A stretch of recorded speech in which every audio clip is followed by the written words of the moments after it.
저는 오늘 본문의 말씀을 가지고 왕을 요구함, 이런 제목으로 하나님 말씀을 증거하도록 하겠습니다. 우리나라가 요즘 경제적으로 많이 어렵다고 하지요. 경제가 어려우니까 옛날 군사독재 시절을 그리워하는 사람들이 많습니다. 군사독재 시절이 어떤 특징을 가지고 있을까요? 이 자유를 조금 제한받는다 하더라도 경제적인 안정이 좋다는 이유죠.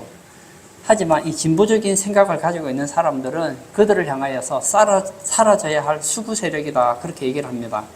근데 만약에 이런 경제적인 문제가 아니라 무정부 상태와 독재 정부 중에 하나를 선택하라면 어느 것을 택하겠습니까? 아마 대부분은 독재를 선택할 거예요. 왜냐하면 무정부 상태보다는 어떤 형태든지 법과 질서가 있는 것이 더 안정적이기 때문입니다. 이 무정부 상태에서 불안한 것보다는 독재 아래에서 압제를 당하더라도 혼란을 몰아내고 안정된 것이 좋다는 것이죠. 그러나 이 안정을 위해서 독재를 원한다면 독재 아래에서 당해야 되는 고통도 감수해야 되는 게 당연한 것이죠. 이 상식이죠. 오늘 사무엘상 8장은 초기 이스라엘의 가장 중요한 문제를 다루고 있습니다. 이 이스라엘은 지금 사무엘에게 이방 나라들과 같이 눈에 보이는 왕을 세워줄 것을 요구하고 있습니다. 이건 당연히 그들이 요구할 수 있는 권리라고 생각했을 겁니다. 그런데 사실은 이스라엘에는 이미 왕이 있었습니다. 하나님이 왕이었어요. 그런데 이스라엘에 왕을 달라는 것은 하나님을 거부하는 행위고 하나님의 통치를 거부하는 불신앙이었다는 거예요. 그리고 선민으로서의 특권과 복을 포기하고 하나님을 떠나서 이방인들과 동일한 삶을 살겠다는 그런 발로라고 할 수 있습니다. 이것은 성장 과정에 있는 미성년자가 이제 부모님을 떠나서 독립하겠다고 고집하는 것과 같다는 거예요. 그래서 하나님께서는 이 사무엘을 통해서 그들이 요구하는 왕이 세워질 경우에 그들이 당하게 될 어려움에 대해서 고통을 언급하면서 경고를 합니다. 그런데 참 사람이 한번 마음에 뜻을 세우면 잘 안 들어요. 그래서 계속 왕을 세워줄 것을 고집합니다. 그때 하나님께서는 심판적으로 왕을 허용하신다는 내용입니다. 저는 오늘 본문을 통해서 이 왕을 세워달라고 하는 여기에 담겨있는 이 함정을 좀 살펴보려고 합니다. 첫 번째, 이스라엘이 왕을 요구한 이유가 무엇이었을까요? 지금까지는 이스라엘 백성들이 사무엘에게 왕을 요구하지를 않았어요. 그런데 갑자기 사무엘에게 우리에게 왕을 달라고 요구를 합니다. 그들이 내세운 표면적인 이유는 첫 번째, 사무엘이 늙었다는 거예요. 1절 한번 볼까요? 사무엘이 늙음에 그의 아들들을 이스라엘 사사로 삼으니 사무엘이 늙었다는 겁니다. 5절 상반절도 제가 읽겠습니다. 그에게 이르되 보소서 당신은 늙고 사무엘 당신은 참 이스라엘을 잘 다스리는 선지자로서 사사로서 나라를 다스렸지만 이제 당신은 늙었습니다. 그러므로 우리에게는 왕이 필요합니다. 사무엘상 7장과 8장 사이에는 많은 시간적인 간격이 있습니다. 이제 사무엘은 젊은이지가 않아요. 이제 노인이 되었습니다. 사실 이 늙는다는 것은 누구도 피할 수 없는 거예요. 하나님의 큰 일을 한 모세도 늙었고 사무엘도 늙었고 우리도 늙을 거예요. 사무엘이 얼마나 하나님 앞에서 신실한 그런 종이었습니까? 그럼에도 불구하고 이제는 역사의 뒤안길로 사라지더라는 거예요. 여러분, 우리가 하나님으로 일할 수 있는 것도 그렇게 많지가 않습니다. 제가 20대 때 주일학교 교사를 처음 했거든요. 주일학교 교사를 할 때 참 나는 젊다 생각을 했어요. 근데 정신 차리고 보니까 저도 이제 나이가 이렇게 중년의 나이가 되었지 않습니까? 조금만 더 시간 지나면 저도 이제 목회를 그만두게 될 겁니다. 사무엘은 이스라엘의 승리를 열어준 훌륭한 인재였습니다. 근데 그의 시대도 가고 있는 거예요. 그러나 사무엘이 나이가 많았다고 해서 왕이 필요한 건 아니라는 거예요. 오히려 인생의 연륜은 그들에게 유익이 될 수 있다는 겁니다.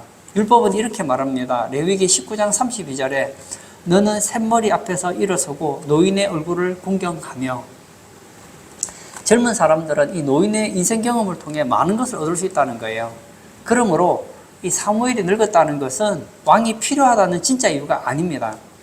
그리고 왕이 필요한 두 번째 이유를 말하고 있는데 그 이유는 바로 사무엘의 뒤를 이은 아들들이 사사가 되었는데 실패자로 나타났기 때문이라는 겁니다. 3절을 제가 또 읽겠습니다.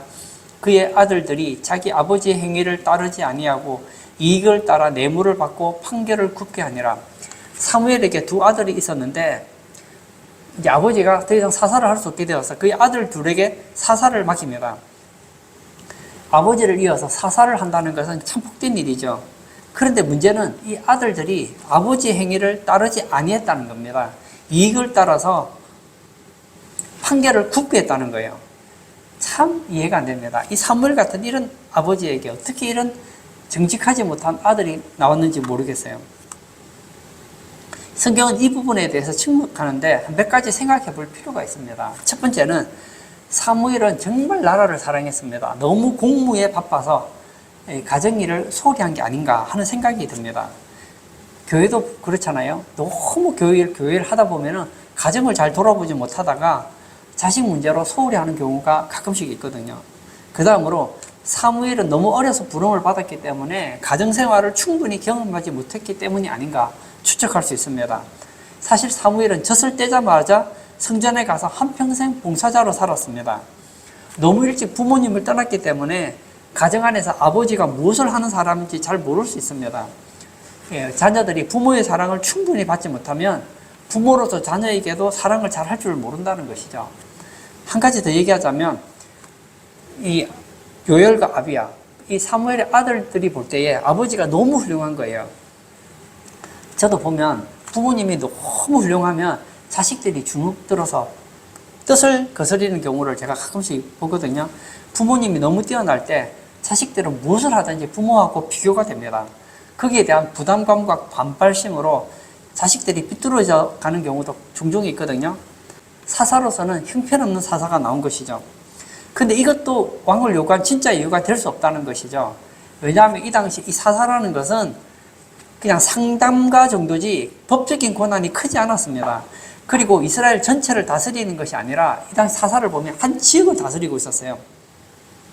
이 두 아들이 아버지처럼 훌륭하지 못했다면 이스라엘 백성들은 오히려 더 기도해야 했습니다. 그러니까 사무엘이 너무 늙었다거나 아니면 그의 아들들이 좀 불량하다고 해서 왕을 달라고 한 이유는 되지 않는다는 것이죠. 그럼 진짜 이유는 어디 있을까요? 5절을 제가 다시 한번 읽겠습니다. 그에게 이르되 보소서 당신은 늙고 당신의 아들들은 당신의 행위를 따르지 아니하니 모든 나라와 같이 우리에게 왕을 세워 우리를 다스리게 하소서 한지라. 여기 하반절에 보면 모든 나라와 같이, 우리에게 왕을 세워야 되는 이유는 모든 나라와 같이, 다른 여러 나라들이 그렇게 하기 때문에 우리에게도 왕을 세워달라는 거예요. 20절도 제가 읽겠습니다. 우리도 다른 나라들 같이 되어 우리의 왕이 우리를 다스리며 우리 앞에 나가서 우리의 싸움을 싸워야 할 것이니이다 하는지라. 20절에도 뭐라고 얘기하고 있습니까? 우리도 다른 나라들 같이 되어. 무슨 말입니까? 다른 나라들 같이 되고 싶다는 거예요. 표면적으로는 신앙적인 것을 위장하고 있습니다. 사무엘 당신은 너무 나이 많고 당신의 아들들은 불량하기 때문에 우리에게 왕이 필요합니다. 그렇게 얘기하고 있지만 실제로는 이방인들을 보니까 이방인들 나라에는 왕이 있는 거예요. 그게 너무 멋있어 보이는 거예요. 당시에 뭐 애굽이라든지 모압, 암몬, 에돔 같은 열방들을 보면서 부러운 거예요. 왜 우리나라에는 왕이 없을까? 그들은 이미 왕정 국가였거든요. 그들은 눈에 보이는 왕이 있었기 때문에 필요할 때마다 왕이 힘이 되어주는 거예요. 이게 굉장히 매력적이었습니다. 이스라엘에는 왕이 있었습니다. 그런데 이론과 실제는 차이가 있거든요. 예를 들어 볼까요? 이론적으로 이스라엘 백성들은 눈에 보이지 않는 왕이 있습니다. 하나님이 계시죠. 눈에 보이는 왕이 없어도 얼마든지 다른 나라를 이길 수 있습니다. 왜냐하면 하나님이 그들의 왕이 되시고 그들의 산성이 되고 방패가 되어 주시기 때문이죠. 근데 실제는 어떻습니까? 실제로는 이방민족에 많은 침략을 당했다는 거예요. 지금 또 블레셋 나라에 침략을 당하고 어려움 당하고 있는 중이었거든요. 또 이론적으로는 이스라엘은 하나님의 복을 받은 민족이에요. 그런 이방민족보다 더 잘 살아야 돼요. 복의 근원 강림하사 노래도 있잖아요. 복의 근원 대신 하나님이 그들의 아버지가 되시기 때문입니다. 근데 실제로 보면 이스라엘 나라보다 주변 국가들이 더 잘 사는 것 같아요. 자기들은 말씀에 불순종해서 징계를 당하다 보니까 주위의 열방들보다 더 가난했다는 거예요. 겉으로는 우리는 보이지 않는 하나님이 계시고 그분은 우리에게 복을 주신다고 약속하셨지만 실제 상황은 열방보다 못한 것처럼 보이는 거예요. 사실은 못한 게 아니죠. 그들이 신앙생활을 잘못했기 때문입니다. 그들이 하나님이 아닌 우상을 섬겼기 때문에 하나님께서 그들을 징계하신 것이죠. 그러면 회개하고 돌아서야 되는데 우리가 이렇게 어려움 당하는 이유는 이방 나라들 같이 다른 나라들 같이 왕이 없기 때문이다. 그런 생각을 했다는 것이죠. 여러분, 이스라엘의 이런 모습은 우리의 모습이기도 합니다. 우리에게는 왕이 있죠. 그런데 이게 이론과 실제가 다른 거예요. 이론은 다 알고 있습니다. 하나님은 왕이십니다. 하나님은 하나님의 백성을 책임집니다. 알고 있어요. 근데 하나님만으로는 이스라엘 백성들처럼 불안한 거예요. 예를 들어 볼까요? 내가 지금 남의 집에 새들어 살아요. 근데 계약 기간이 끝나서 주인이 나가라고 하는 거예요. 이 부담이 되는 거예요. 마찬가지로 주변에 열강이 이스라엘을 잡아먹으려고 하는 거예요. 쳐들어옵니다. 그러면 다른 나라들 같으면 전쟁이 일어나면 왕이 앞에서 칼을 잡고 나가서 전쟁을 하는데 이스라엘은 그때부터 회의를 해야 되는 거예요. 하나님, 지금 쳐들어옵니다. 어떻게 하면 좋을까요? 그럼 사사와 함께 이제 힘을 모아서 이제 전쟁을 하게 되는 것이죠. 여러분 한번 생각해 보세요. 은행에 내 돈이 넉넉하게 있는 것이 좋습니까? 아니면 돈이 없어요. 없는데 그때그때 기도해서 공급받는 게 좋습니까? 이론은 쉽지요. 이론은 쉽습니다. 은행에 돈 없으면 어때요? 하나님이 기도하면 다 주실 텐데. 그건 이론이죠. 실제로는 하나님께 기도해서 응답받는 것도 좋지만 좀 넉넉한 돈이 있으면 얼마나 힘이 됩니까? 조지 물러는 은행에 돈 한 푼이 없어도 하나님으로부터 기도해서 공급을 받았습니다. 하나님은 그의 은행이 되어주셨고 조지 물러는 5만 번 이상 기도 응답을 받았다고 하잖아요. 그런데 모든 그리스도인이 다 믿음이 좋은 것도 아니고 우리가 예수님을 믿고 하나님을 의지하면서도 불안한 것보다는 하나님을 덜 의지하더라도 안정된 것이 낫다고 생각하는 것이 있다는 거예요. 이스라엘 백성들은 하나님이 왕이라는 걸 모르는 게 아니에요. 하나님이 그들의 복이 된다는 걸 알고 있습니다. 그러나 그것 가지고는 부족한 거예요. 우리에게도 왕이 있었으면 좋겠다는 거예요. 여러분에게도 이런 왕이 필요하지 않습니까? 근데 신기한 건 하나님을 잡으면 하나님이 세상을 책임져 줘요. 그러나 세상을 잡으면 하나님을 놓을 수밖에 없다는 것이죠. 세상을 잡기 위해서 하나님을 놓으면 하나님도 놓고 세상도 놓게 되는 거예요. 세상도 잃어버리게 되는 거예요. 그럼 여기에 대한 하나님의 응답을 한번 살펴보려고 합니다. 이스라엘이 왕을 세워달라는 요구는 사무엘의 마음을 섭섭하게 했습니다. 내가 이제 대해서 사사를 할 수 없다는 것 때문이 아닙니다. 이것은 하나님을 섭섭하게 한 일이었기 때문입니다. 사실은 지금까지 그들은 어쨌든 신앙이 좋든 나쁘든 하나님을 왕으로 인정하고 신적 국가로 살았어요. 근데 이제는 하나님의 통치를 거부하는 왕정 체제를 원하는 거예요. 이스라엘 백성들이 왕을 달라는 요구는 이제 하나님을 버리는 행위였다는 거예요. 7절을 볼까요? 여호와께서 사무엘에게 이르시되 백성이 내게 한 말을 다 들어라. 이는 그들이 너를 버림이 아니요 나를 버려 자기들의 왕이 되지 못하게 함이니라. 이스라엘 백성들이 왕을 요구한 것은 하나님께 대한 반역이었다는 거예요. 왜냐하면 이미 그들에게는 왕이 있었기 때문입니다. 이미 왕이 있는데 또 다른 왕을 요구하는 것은 반역이라는 거예요. 가나안 땅에 이스라엘이라는 국가가 어떻게 존재하게 되었습니까? 원래 그들은 애굽에서 노예 생활하던 사람들이었습니다. 하나님의 능력으로 출애굽을 했고 광야를 거쳐서 가나안 땅에 들어가서 전쟁에서 이기고 하나님의 능력으로 적과 꿀이 흐르는 땅을 상속을 받았습니다. 그런데 이제는 하나님 필요 없다는 거예요. 그래서 하나님은 사무엘을 통해서 그들이 원하는 왕이 세워질 경우에 당할 고통에 대해서 말씀해 주셨습니다. 너희들이 정말 왕을 원한다면 그렇게 해주겠지만 그 대가를 톡톡히 치러야 한다는 거예요.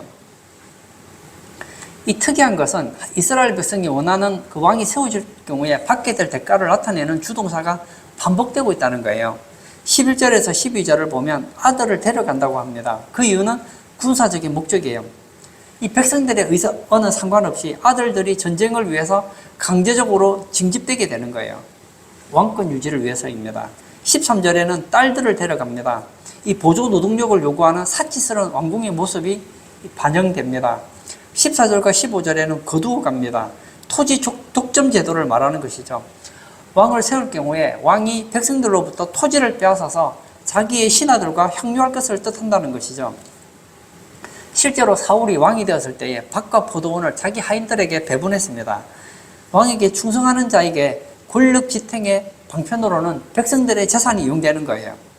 그리고 16절에는 이끌어갑니다. 이스라엘의 노동력과 각 지파의 생산수단을 앗아가는 거예요. 17절에는 거두어 갑니다. 무거운 세금이 부과될 것입니다. 이런 것을 볼 때에 그들이 왕을 세우면 희생이 많다는 거예요. 왕은 희생할 게 없어요. 그러므로 왕정에 대한 환상을 깨라는 거예요. 왕이 백성을 잘 살게 해줄 것이라는 생각을 하지 말라는 거예요. 나중에 왕 때문에 아우성칠 날이 온다는 겁니다. 17절 볼까요? 18절입니다. 그날에 너희는 너희가 택한 왕으로 말미암아 부르짖되 그날에 여호와께서 너희에게 응답하지 아니하시리라 하니 이스라엘이 자신의 길을 갈 때 자기의 기도 응답을 몰수당하고 죄의 악한 열매만 얻을 것이라는 것이죠. 이건 역사적으로도 그대로 나타났습니다. 사울 시대가 지나고 다윗 시대가 끝나고 솔로몬 시대가 됐을 때에 솔로몬의 아들인 르호보암이 왕이 되잖아요. 그때 이 르호보암에게 백성들이 토로한 게 내용이 무엇입니까? 짐이 너무 무겁다는 거예요.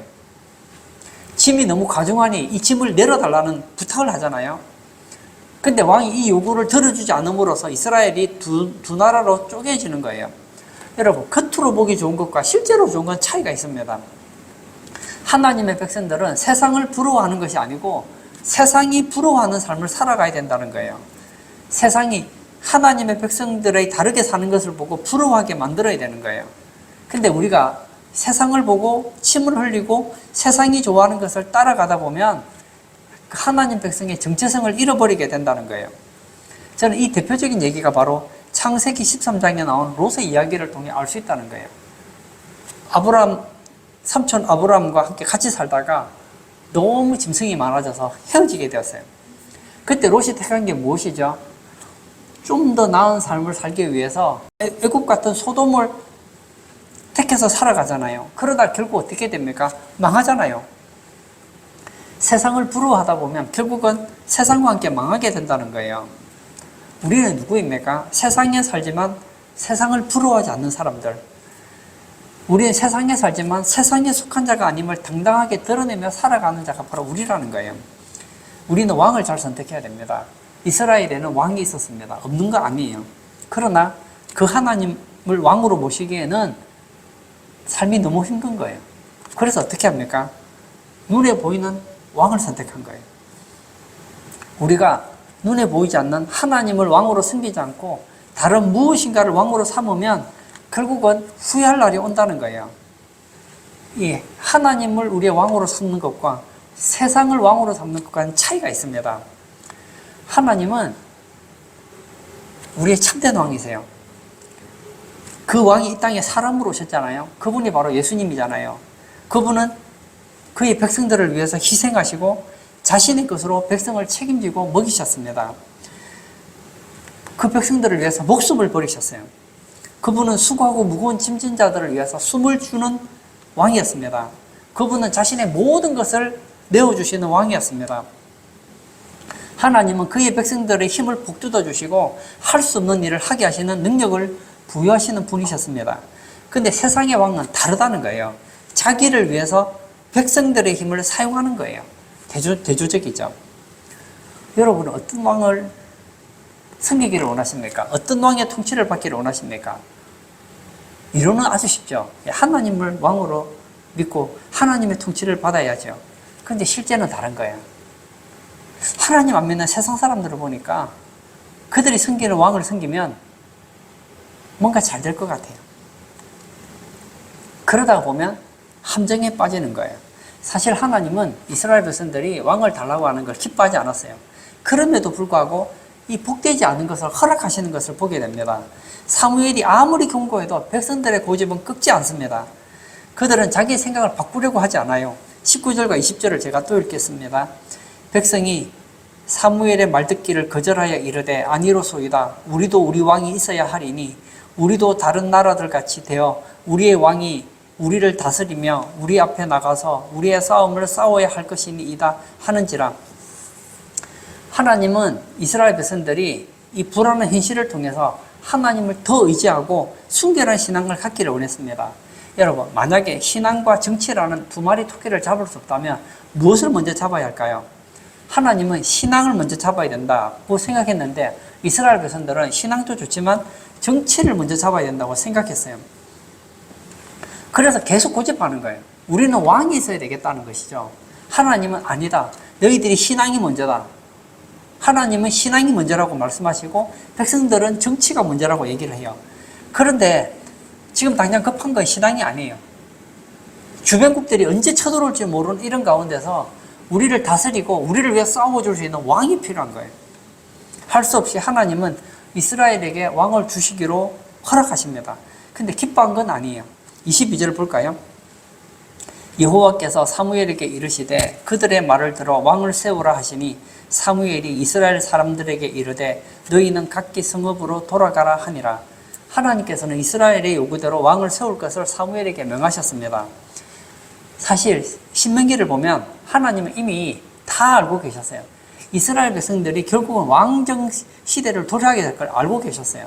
그래서 왕에 대한 얘기를 하셨거든요. 근데 왜 지금은 왕을 삼는 것을 싫어하느냐고요. 하나님은 무조건 왕을 배격하는 분이 아닙니다. 신명기 17장 14절에서 20절에 보면 왕에 대한 법이 예언되어 있어요. 이스라엘 왕은 하나님이신데 하나님을 대리해서 하나님이 선택된 사람으로 하나님의 사람답게 하는 자가 왕이 되어야 된다고 하나님은 생각하셨어요. 그리고 하나님은 그 사람을 준비하고 있습니다. 그가 누구죠? 다윗입니다.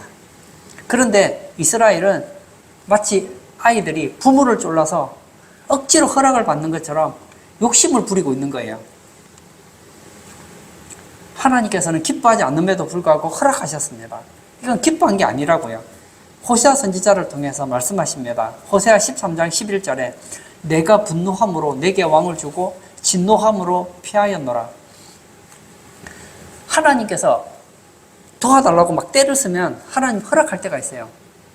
그게 좋은 게 아니에요. 하나님이 허락하는 모든 것이 하나님이 기뻐서 주는 게 아니에요. 자꾸 조르니까 주는 거예요. 이 부모님이 있는데 자식이 자꾸 뭔가 달라고 요구하는 거예요. 근데 너무 달라고 때를 쓰니까 자식의 마음을 덜 아프게 하려고 생략을 합니다. 그러나 이거는 복이 아니에요. 하나님이 허락한다고 다 좋은 게 아니에요. 하나님이 기쁨으로 주고 싶은 것이 복이 되는 것이지 하나님은 줄 마음이 없는데 내가 때를 써서 얻으면 이건 나중에 화가 된다고요. 저는 이 누가복음 15장에 나오는 탕자의 비유를 참 좋아하거든요. 아마 제가 작년에도 내가 탕자의 비유 설교를 2번을 했던 것 같아요. 제가 이 탕자 비유를 설교하는 이유가 있습니다. 우리 마음에는 어떤 마음이 있느냐 하면 하나님 없는 행복을 추구하는 이런 못된 버릇이 있어요. 다시 말하면 하나님이 아닌 다른 것을 왕으로 삼고 싶은 거예요. 하나님이 아닌 다른 것으로 행복하기를 원하는 마음이 있는 거예요. 이 아들이 아버지께 찾아와서 그러죠. 아버지, 돌아가시면 유산을 주실 텐데 돌아가시면 주시지 말고 지금 주세요. 돌아가실 유산을 지금 주세요. 아버지가 아들을 봐요. 이 봤더니 이 아들이 고집이 보통이 아닌 거예요. 안 된다고 해서 들을 아들이 아니에요. 재산을 나눠줍니다. 그래 그 재산을 가지고 먼 나라로 갑니다. 근처에 있으면 아버지가 또 와서 잔소리할 수 있으니까 먼 나라로 가요. 아버지가 오지 않는 먼 나라로 갑니다. 거기서 화람방탕하고 재밌게 살아가요. 얼마나 좋은지 모릅니다. 이것이 인생이지. 근데 얼마 지나지 않아서 아버지가 준 재산 다 잃어버리고 나중에 흉년이 들어서 먹을 게 없어서 돼지를 치잖아요. 그래 굶어 죽게 됩니다. 여러분, 이게 인간의 실존이에요. 하나님이 주고 싶지 않은데 계속 때를 써서 달라고 하면 하나님은 상당한 경우에 줘요. 왜 주십니까? 그렇게 때를 써서 얻는 것이 복이 안 된다는 것을 경험을 통해 깨닫게 해주시는 거예요. 이 둘째 아들이 아버지의 재산을 가지고 먼 나라로 가서 속된 말로 막 엄청나게 죽을 고생 다 하고 난 다음에 깨달았죠. 아, 내가 아버지를 떠나는 것이 내게 복이 되지 않았구나 알았어요. 이스라엘 백성들은 어떻습니까? 광야 생활을 해요. 하나님께서 이 만나라는 하늘의 양식을 줍니다. 가시같이 생겼는데 뿌리에서 깬 과자 같아요. 맛있어요. 거기에는 5대 인용소가 다 있는 거예요. 충분한 양식이 되는 거예요. 맛도 있어요. 그런데 만족을 못하는 거예요. 우리에게 고기를 달라 막 떼를 쓰는 거예요. 근데 하나님이 기쁨으로 준 게 아니에요. 하도 불평 원망하면서 떼달라고 하니까 고기를 줘요. 그런데 그 고기를 씹는 동안에 어떻게 하죠? 하나님이 저주하셔서 사람들이 고기 씹다가 죽잖아요. 탐욕을 부리는데 주시는 건 복이 안 된다는 거예요. 여러분, 기도도 마찬가지입니다. 저는 우리 성도님들이 기도할 때도 항상 한계를 정해놔야 돼요. 나는 이것이 응답 반드시 받아야 된다. 그러지 마세요. 반드시는 없는 거예요. 절대는 없는 거예요. 하나님 앞에서는 나는 그렇게 생각하지만 하나님의 생각과 내 생각이 다르면 무조건 하나님이 맞는 거예요. 저는 신앙생활을 하면 제 마음속에 한 가지 생각하는 게 있어요. 내가 그렇게 산다는 게 아니에요. 내 사상 중에 확신 가지는 한 가지가 있거든요. 전 여러분들이 이것을 진짜 공유하고 싶어요. 그게 뭐냐면 내 생각과 하나님의 생각이 다르면 무조건 내가 틀린 것이다. 하나님이 맞다. 나는 지금 급하다고 하는데 하나님이 안 줘요. 그럼 난 알아요. 이건 급한 게 아닌 거예요. 내가 기도했는데 하나님 바로 응답하면 그게 좋은 거예요. 내가 기도했는데 응답 안 되면 안 되는 게 좋은 거예요. 저는 제가 기도해서 응답을 많이 받아봤는데요. 근데 지나고 보니까 이제 나이도 저도 살 만큼 살았고 간증을 할 수 있을 만큼 인생을 살아보니까요. 내가 기도했던 게 지나놓고 보니까 10년, 20년 지나서 그때를 돌이켜보니까 그때는 섭섭하더라고요. 난 진짜 그 응답 되기를 바랬는데 지나놓고 보니까 안 된 게 복이더라고요. 맞습니다. 나의 생각은 너희 생각과 다르며 내 길은 너희 길과 다르다. 하나님은 말씀하세요. 그러므로 내가 아무리 급해도 하나님이 안 급하면 그건 급한 게 아니라는 거예요. 그게 제가 요즘 배짱이 좀 생겼잖아요. 옛날에는 나 혼자서 급해요. 나는 급한데 하나님이 안 급할 때가 많더라고요. 보세요. 나는 급한데 하나님이 안 급해요. 그러면 그 기도가 응답이 될까요? 안 될까요? 안 된다는 거예요. 어차피 안 될 거 왜 그렇게 스트레스 받아가면서 기도합니까? 그게 요즘에 제가 여유가 많아졌어요. 기도했는데 하나님 응답 안 해주시면 그래, 안 해주시는 건 저게 최선이니까 응답 안 해주시겠지. 여유를 가지니까 그렇게 좋더라고요. 하나님께서 이스라엘 백성들의 왕을 안 주신답니까? 아니에요. 이미 모세오경에 하나님께서는 이미 왕을 세울 것을 계획을 해놓으셨다니까요. 여러분, 내가 생각할 때 더 이상 기다릴 수 없을 그때가 응답의 바로 응답 직전이라는 거예요. 근데 그때 너무 용을 쓰다 보면, 너무 때를 쓰다 보면 실패한다니까요. 조금만 더 기다리면 다윗이 있잖아요. 그때를 못 기다리는 거예요. 나는 지금 응답 안 받으면 안 되는데 하나님 6개월 뒤에 응답을 준비해 놓고 계신 거예요. 그게 더 좋다는 거예요.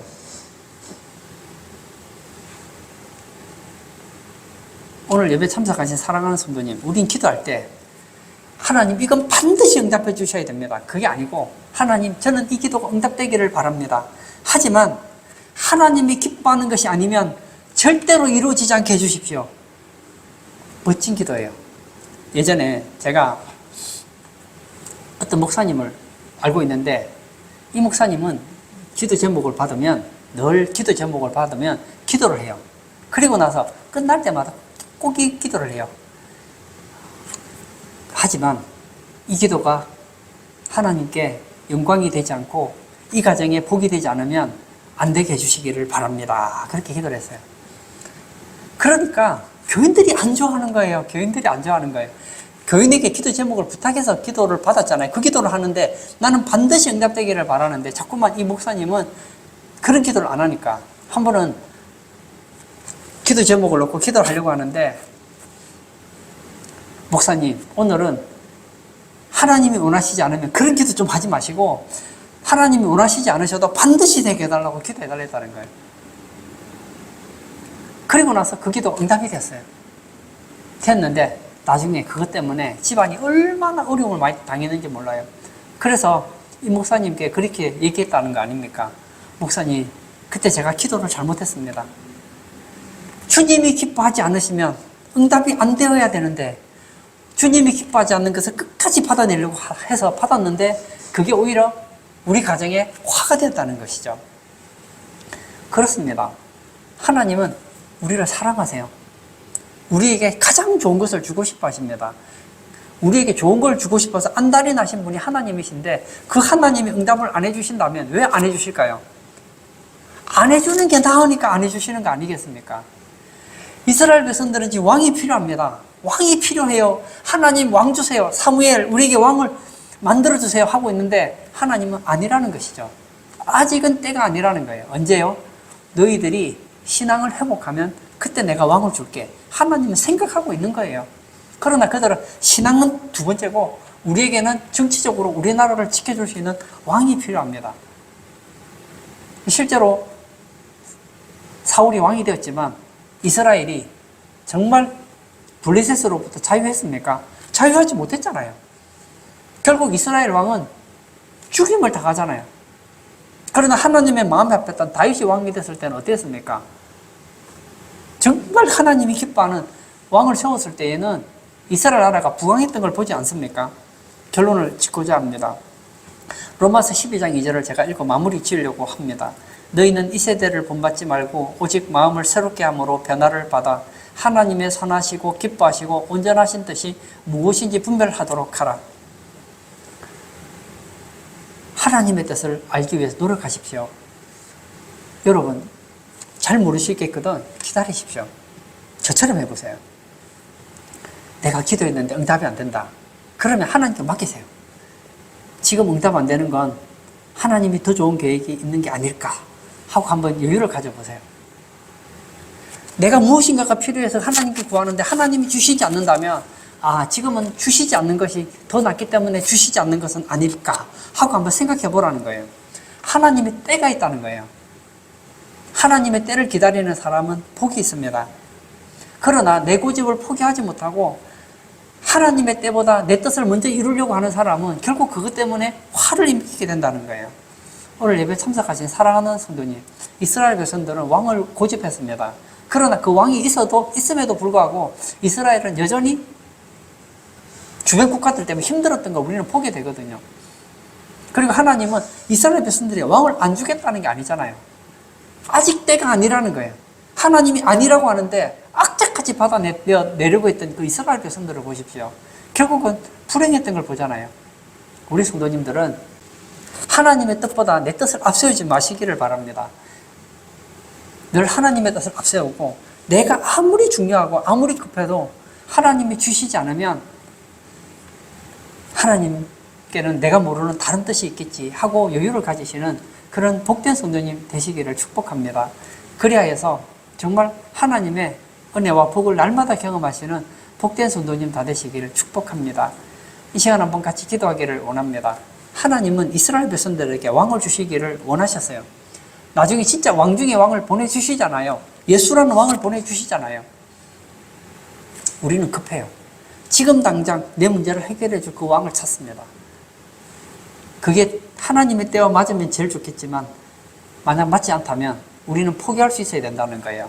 이 시간 기도할 때 하나님, 내가 아무리 중요하고 아무리 급하다 하더라도 하나님이 허락하지 않으면 인내할 수 있는 여유를 달라고 우리 다 같이 기도하시고 자유롭게 개인 기도하도록 하겠습니다.